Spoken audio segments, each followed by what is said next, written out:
Si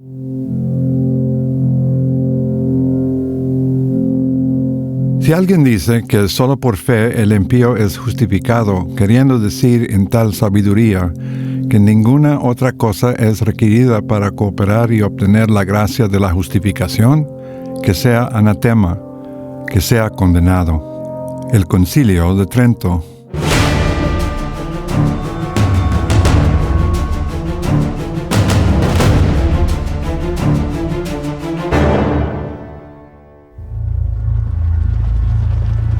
Cuando Carlos V hace marchar sus tropas contra la Liga de Esmalcalda, algunos de sus miembros no atacan, mientras que otros dos se pelean por tener el control sobre el ejército principal de la Liga.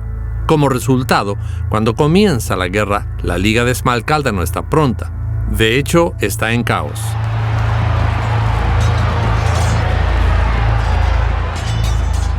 En el año 1548, varios príncipes luteranos fueron capturados y Carlos obliga a los luteranos a firmar el Ínterim de Augsburgo, ordenando a los protestantes a volver a adoptar las creencias y prácticas católicas para reintegrarse a la Iglesia Católica. Nosotros tendemos a pensar en denominaciones. Estas son las enseñanzas luteranas y estas son las católicas. Pero para Lutero y los reformadores no era así.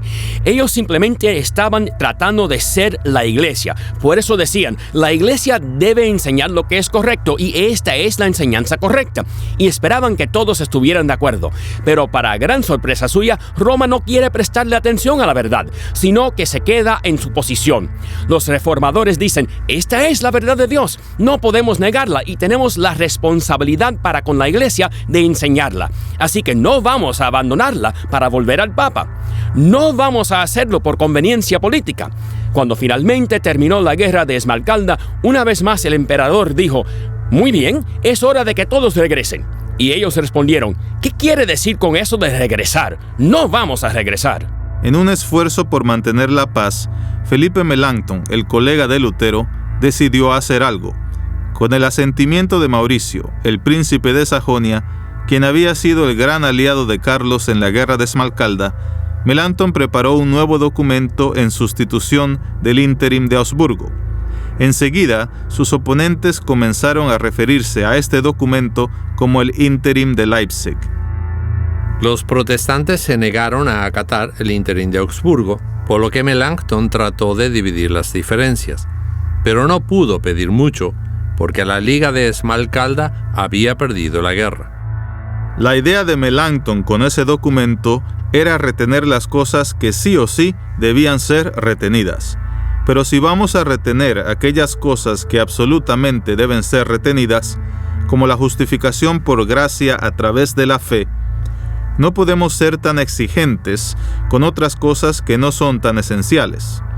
El problema era que muchas personas tuvieron la falsa impresión que como a los papistas se les concedían las ceremonias, de pronto ahora la causa luterana se estaba reduciendo.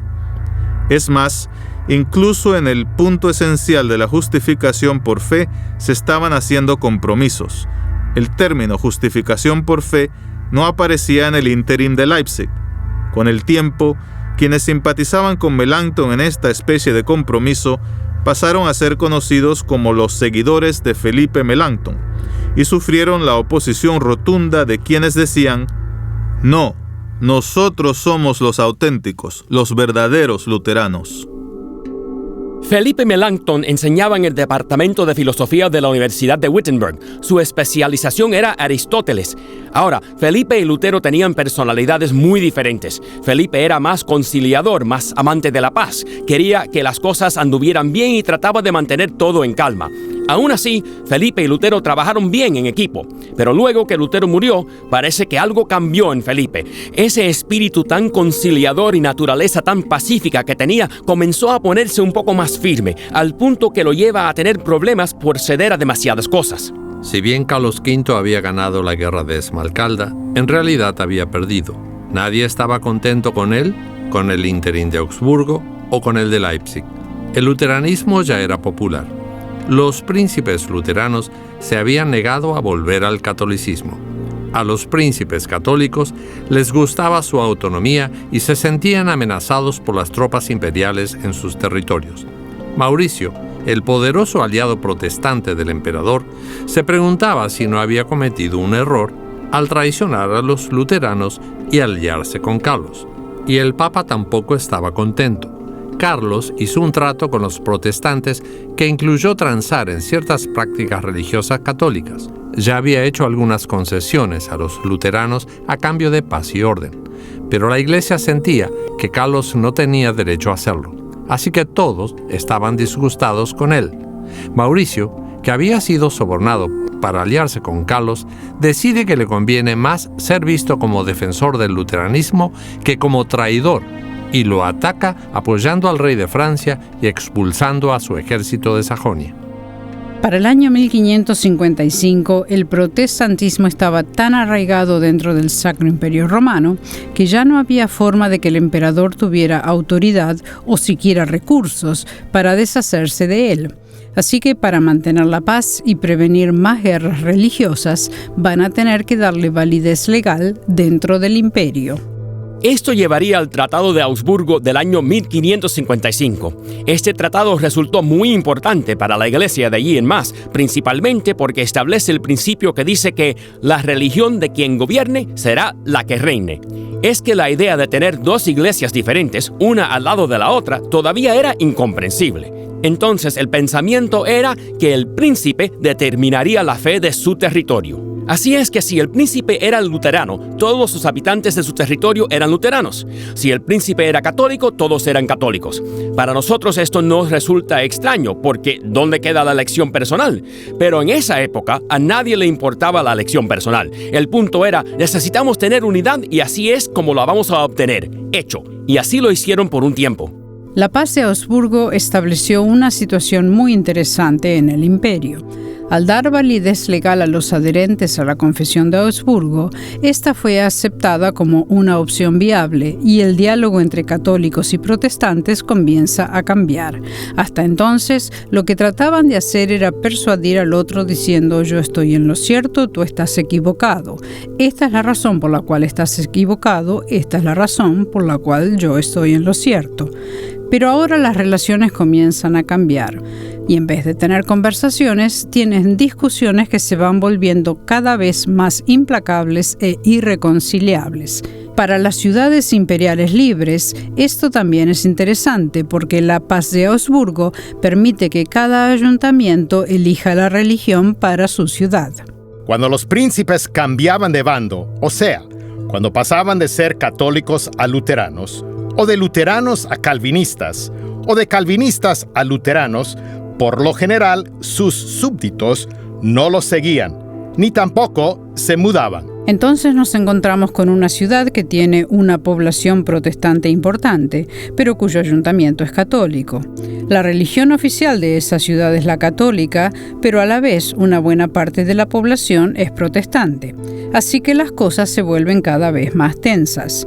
Para cuando se firma la paz de Augsburgo en el año 1555, el pobre Carlos estaba completamente agotado con todo esto. Así que Carlos tuvo que andar viajando por sus diferentes reinos para asegurarse que todo estaba bien.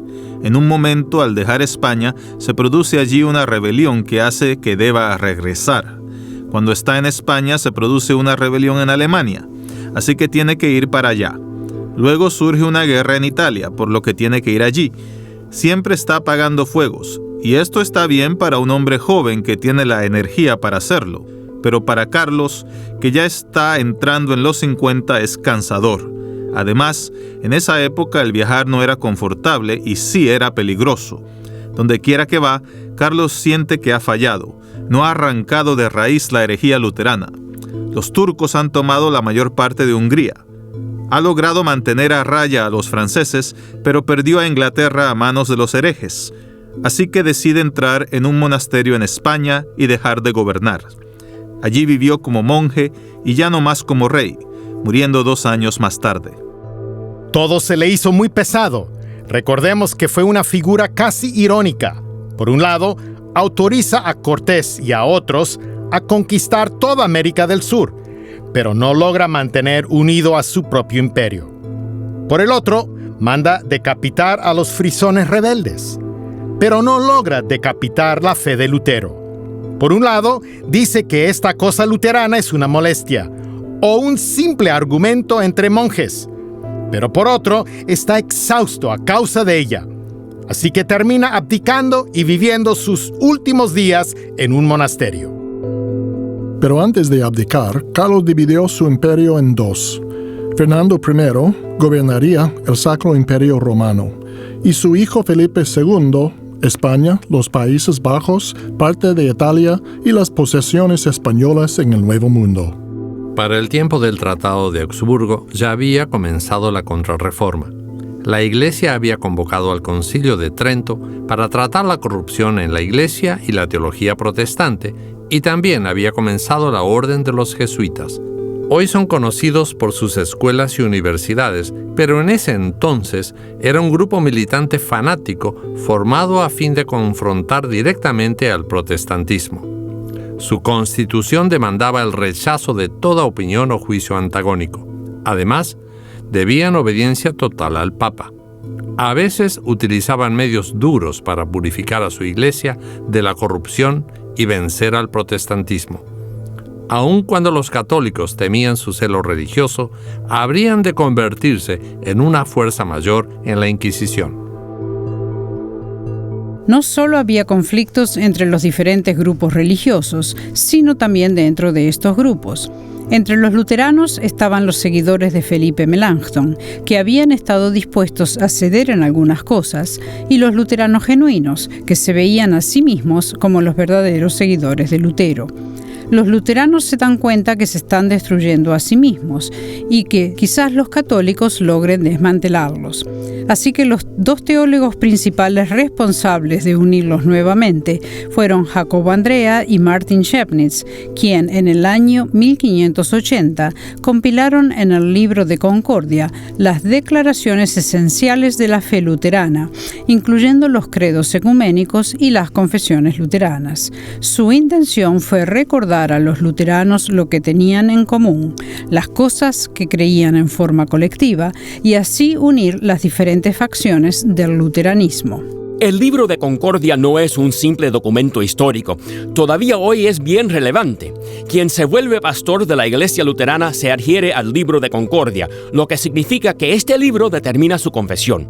Es lo que uno confiesa y la norma por la cual va a funcionar. Y es fascinante que cuando uno lo lee, es vibrante y cobra vida, tanto que a menudo las personas se quedan estupefactas por lo relevante que es para sus vidas, porque es la verdad de Dios.